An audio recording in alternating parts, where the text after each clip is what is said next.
SG Consultancy Services. Study MBBS in Russia, Philippines, Uzbekistan.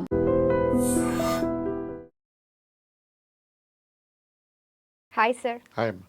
Sir మీరు ఇందాకంతా చెప్పినట్టు పాజిటివ్గా ఉంది మార్కెట్ అంటున్నారు. సో త్వరలో బుల్ ర్యాలీ అనేది రాబోతుందా? ఏ సెక్టర్స్లో పాజిటివ్ ఉంటుంది అంటారు 2025లో?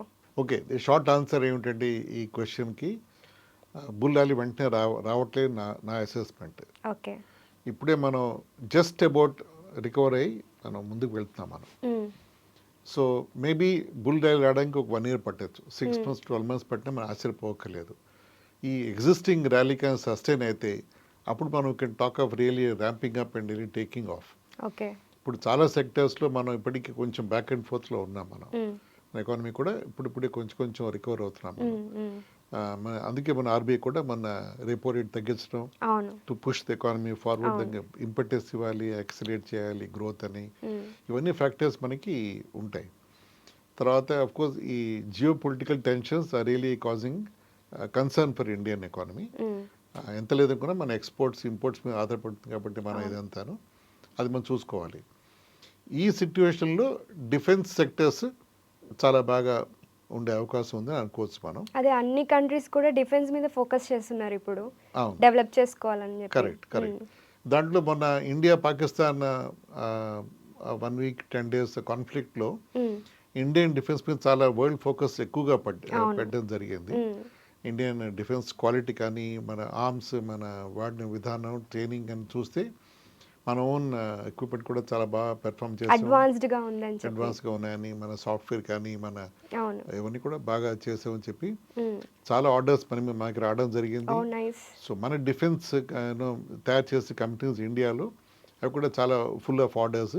ప్లస్ మన own defence army, navy, air force కానీ వాళ్ళ own orders on these companies plus బయట దేశాలు, ఇవన్నీ కూడా ఓవరాల్గా డిఫెన్స్ సెక్టర్లో చాలా బాగా కనిపిస్తుంది. That is one part. Second పార్ట్కి వచ్చేప్పటికి జియో పొలిటికల్గా డాలర్ మనకి బాగా ఇదిగా ఉంది. మనకి రూపీ డిప్రిషియేట్ అవుతుంది డాలర్తో చూసుకుంటే. సో మన ఇంపోర్ట్స్ ఎక్స్పెన్సివ్గా అవుతున్నాయి మనకి, ఇండియన్ ఇంపోర్ట్స్. సో ఆయిల్ మనకి ఎప్పుడు మ్యాక్సిమం ఇంపోర్ట్ తెచ్చుకుంటాం మనం ఆయిల్. సో దాంట్లో చూసుకుంటే మనకి మన ఆయిల్ బిల్ కానీ, మన ఇంపోర్ట్ బిల్ కానీ డిఫరెంట్గా ఉంది హైయర్ సైడ్. దాంట్లో were able to control the oil bill due to Russian oil రావడంతో మనకి able to discount the price little bit and get some benefit in the import bill. ఇవి చూస్తే మేజర్ హెడేక్ టారిఫ్గా అలాగే ఉంది అండర్ వే. అది Trump ప్రతిరోజుకు ఒక statement వస్తుంది US నుంచి, ఆల్మోస్ట్ క్లోజ్ చేయలేకపోతాం ఎప్పుడు ఏం చెప్తారో అని. కరెక్ట్. సో అది అయ్యేంత వరకు అంటే బోత్ సైడ్స్ టారిఫ్స్ ఎలా పడబోతున్నాయి, మన ఎకానమీ ఎలా ఎఫెక్ట్ అవుతుంది, అది అయిన తర్వాతే మనం అట్లీస్ట్ మన మార్కెట్స్ రియాక్ట్ అవుతాయి దానికి. ఎందుకంటే మన గూడ్స్కి యూఎస్ టు టారిఫ్స్ పెంచితే మన ఎక్స్పోర్ట్స్ వాళ్ళకి తగ్గిపోతాయి, అక్కడ ఎక్స్పెన్స్ అయిపోతుంది వాళ్ళు అక్కడ బయర్స్కి. So they look for other alternatives. వాళ్ళు మన గూడ్స్ కొనాలని లేదు. సో డెఫినెట్గా మన వాళ్ళు మన ఐటీ అవ్వచ్చు, లేకపోతే ఇంజనీరింగ్ గూడ్స్ అవ్వచ్చు, లేకపోతే మిగతా డైమండ్స్, గోల్డ్ కూడా ఎక్స్పోర్ట్ చేస్తాం, జ్యువెలరీ కూడా. అవన్నీ కూడా మనం ప్రైస్ వైజ్ కాంపిటేటివ్గా ఉండాలి అంటే టారిఫ్స్ తక్కువ ఉండాలి మన గూడ్స్కి. ఎలా ఉంటుందో తెలియదు. ఇవన్నీ అయిన తర్వాత అప్పుడు తప్ప మనం ఒక సిచ్యువేషన్ మనం అసెస్ చేయలేము. అప్పుడు బుల్ ర్యాలీ వస్తుందా లేదా అని చెప్పలేము. బుల్ ర్యాలీ ఇంకా నా ఉద్దేశంలో ఈ ఏడాది అయితే రాదు, 25 రాదు. ఇన్ఫాక్ట్ ఈ ఏడాది బిగినింగ్లోని చాలామంది ఎక్స్పర్ట్స్ అనడం కూడా జరిగింది. 25 మొత్తం కూడా అప్ అండ్ డౌన్లో ఉంటుంది మార్కెట్. 26 మధ్యలో maybe around June, July, August ప్రాంతాల్లో కొంచెం మళ్ళీ స్టెబిలైజ్ అయ్యి మళ్ళీ బ్యాక్ ఆన్ ట్రాక్ వచ్చే అవకాశం ఉందని అనడం జరుగుతుంది. ఇప్పుడు కూడా చూస్తే మనం మన ఇండెక్సెస్ నిఫ్టీ కానీ, సెన్సెక్స్ కానీ, ఇప్పుడు మన లాస్ట్ జూలై, ఆగస్ట్ నెంబర్కి ఇప్పుడు మనం అతికిష్ట మీద చేరాము. ఇప్పుడు అంటే పడి మళ్ళీ రికవరీ పైకి లేచి ఫైనల్గా ఎప్పుడు పాత లెవెల్కి వెళ్ళామో అనిపిస్తుంది. దాన్ని బట్టి మనం అర్థం చేసుకోవచ్చు. అంటే మనం వెనక్కి వెళ్ళి ముందుకు వస్తున్నాం, ముందుకు వెళ్ళిపోవట్లేదు. కరెక్ట్.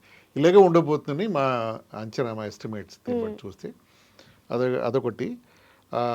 దీంట్లో ఫ్లిప్ సైడ్ ఏమిటంటే ఈ మార్కెట్స్ ఇన్వెస్టర్స్ ఏం చేయాలి అన్నప్పుడు ప్రతి ఒక్కరికి ఉండే డౌట్ అది. చాలామంది they feel they think that ఇలాంటి మార్కెట్స్లో వెంటనే ఎగ్జిట్ అయిపోతే మన డబ్బు సేఫ్గా ఉంటాయి కదా అని చాలామంది అనుకోవడం కామన్గా వింటూ ఫిట్ ఉంటాం. అయిపోదాం అనుకుంటారు. అవును, అలా యాక్చువల్గా అలా ఎగ్జిట్ అవ్వకూడదు. యా. ఎందుకంటే వాళ్ళు ఇన్వెస్ట్ చేసింది ఫ్యూచర్ కోసం. సో మన ఇండియన్ ఎకానమీ, మన ఇండియన్ కంపెనీస్ స్ట్రాంగ్గా ఉన్నంత కాలం మనకి ఇది టెంపరీగా ఉన్న ఈ సెట్ బ్యాక్స్ వల్ల మనం ఎగ్జిట్ అయిపోకూడదు. ఓకే.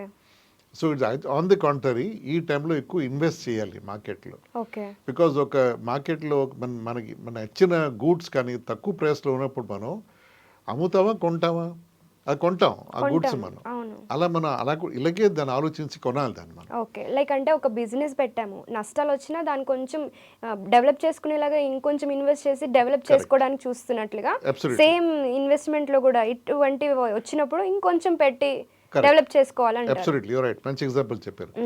అంటే బిజినెస్ నష్టపోతే మూసారు కదా, కొంచెం ఆలోచించి ఎక్కడ తేడా వస్తే ఆలోచించి ఇంకా ఇన్వెస్ట్ చేసి టెక్నాలజీ మార్చాలా, ప్రాసెస్ ఆప్టిమైజ్ చేయాలా ఆలోచించి ఇంకా ఇన్వెస్ట్ చేసి, బికాజ్ వాళ్ళ మీద నమ్మకం ఉంది, వాళ్ళకి డిమాండ్ అయితే ఉంది, మనం చేయగలం నమ్మకం ఉండబట్టి వాళ్ళు అలా డెసిషన్ తీసుకుంటారు. అలాగే ఇక్కడ కూడా మన ఎకానమీ నమ్మకం ఉంది కాబట్టి మనం ఇంకా ఇన్వెస్ట్ చేసి మనం ఎకానమీ సపోర్ట్ చేస్తే will be happiest people going forward. ఇదొక మనం అనుకోవాలి. సో చాలా మంది అడుగుతూ ఉంటారు ఏ సెక్టర్స్ ఇప్పుడు అప్కమింగ్ గా ఉంటాయి, ప్రతి ఒక్కరికి ఉండే డౌట్స్ సార్ అది. సండే సెక్టర్స్ ఏమున్నాయి అడుగుతూ ఉంటారు. ఉదయం చెప్పండి, అన్ని సెక్టర్స్ బాగున్నాయి యాక్చువల్లీ ఇప్పుడు.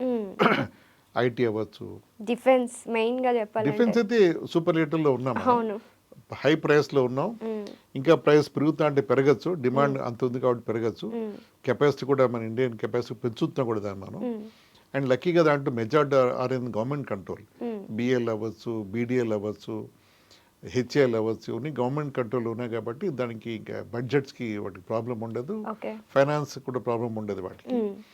అట్ ది సేమ్ టైం వాటికి కావాల్సిన యాన్సిలరీస్, వాటికి కావాల్సిన వెండర్స్ కూడా ప్రైవేట్ సెక్టర్ని చూస్తున్నారు కాబట్టి ఓవరాల్ మొత్తం ఆ ఇండస్ట్రీ మొత్తం బాగా వైబ్రేషన్స్, పాజిటివ్ వైబ్రేషన్ ముందుకు వెళ్తాని నమ్మకత గట్టి నమ్మకత ఉంది. ఫార్మా అండ్ రెన్యూబుల్ ఎనర్జీ ఇవి కూడా చాలా మంచి. అదే సోలార్ ఎనర్జీ కూడా మనకి ఇప్పుడు డెవలప్ అవుతుంది బాగా. సోలార్, గ్రీన్ ఎనర్జీ, మన సోలార్ కానీ తర్వాత విండ్ ఎనర్జీ కానీ ఇవి కూడా చాలా బాగా ఇంప్రూవ్ అవుతున్నాయి. అండ్ ఫైనాన్షియల్ సర్వీసెస్ అది కూడా చాలా చాలా ఇప్పుడు బాగా అయింది. ఇంకా పుష్ కూడా గవర్నమెంట్ ఆర్బీఐ కూడా మనం ఇచ్చింది కాబట్టి అవి కూడా బాగుంటుంది. And AI related, AI and అది ఎప్పుడు ఐటీలో AI is the talk of the season now. ఏ ఇంకా ఈజీగా going forward AI will be heard more and utilized more. So దాన్ని బట్టి ఏఐలో మనకు కావాల్సిన అన్ని sectors will be definitely doing well అనుకోవచ్చు మనం. Agriculture related and finally consumer related. Consumer goods మన కన్సంప్షన్, మన ఇండియన్ మిడిల్ క్లాస్ కానీ మన పాపులేషన్ కానీ మన కొన్ని డిస్పోజబుల్ ఇన్కమ్స్ కానీ మన ఎకానమీ వల్ల మనకి గ్రోత్ డెఫినెట్గా చూస్తున్నాం మనం. దాదాపు అన్ని కన్స్యూమర్ ప్రోడక్ట్స్ కూడా బాగా చేస్తున్నాయి ఇప్పుడు. ఎగ్జాంపుల్స్ ఇప్పుడు ఈవీ కార్స్ అవ్వచ్చు, లేకపోతే వాషింగ్ మిషన్స్ అవ్వచ్చు, లేకపోతే వేరే కన్స్యూమర్ డ్యూరబుల్స్ అవ్వచ్చు, ఇవన్నీ కూడా బాగా ఎఫ్ఎంసీజీ ప్రొడక్ట్స్ అవ్వచ్చు, అవన్నీ కూడా బాగా పెర్ఫామ్ చేస్తున్నాయి మనకి. సో ఆ సెక్టర్స్ కూడా కన్సంప్షన్ సెక్టర్ కూడా ఇన్వెస్ట్ చేస్తే మనకి మంచిదే అది. ఇవన్నీ సెక్టర్స్ ఓవరాల్గా మనకి హై గ్రోత్ ఇచ్చే సెక్టర్స్ గోయింగ్ అంటే షార్ట్ టర్మ్ కాదు లాంగ్ టర్మ్లో అని మనం డెఫినెట్గా దాన్ని మనం ఎస్టిమేట్ చేయొచ్చు. Thank you sir, thank you so much. Thank you.